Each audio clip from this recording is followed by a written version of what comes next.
Now it's International Women's Day, and there will be celebrations and events across the globe. A United Nations conference has been taking place to chart the progress that's been made on women's rights.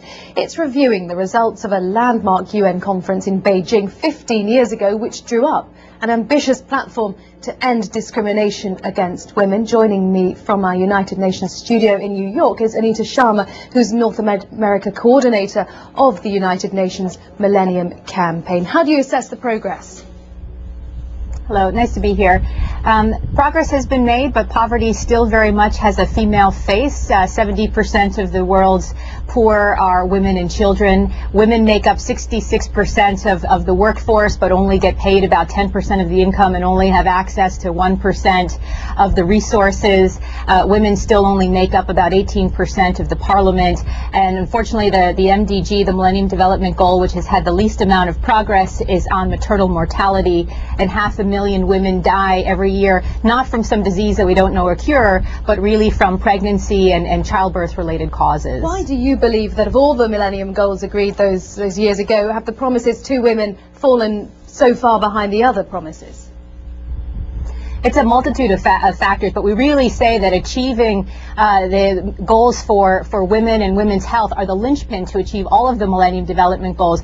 It's a mixture of societal factors. Women are valued less, they're paid less, they don't have access to services. So until we have those shifts and we make those real concrete efforts to improve access to health and real stable jobs, we're not going to be able to lift ourselves out of poverty. One of the factors, Anita, you call it a lack of will, a real lack of women counting in some societies.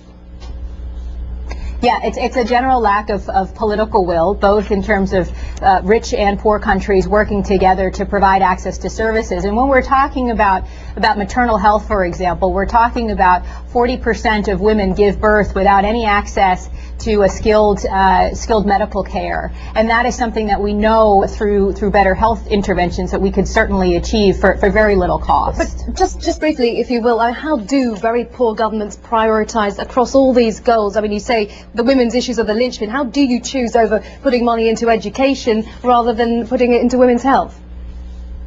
Well, it's not necessarily a matter of either or. I think when you're looking at services, you can look at resources and resource allocation that will serve the benefit of all. And if you look at access to education, by ensuring that girls have just the same access to education as boys do. Right now, 100% of boys are in school, but something like only 95% of girls are. You know, you can provide services which then feed into all of the goals. And so it's not making, you know, one choice as opposed to the other, but working in concert to ensure that development is approachable and appreciable by all. Okay, Anita Sharma, North America coordinator of the UN Millennium Campaign. We appreciate your time. Thanks.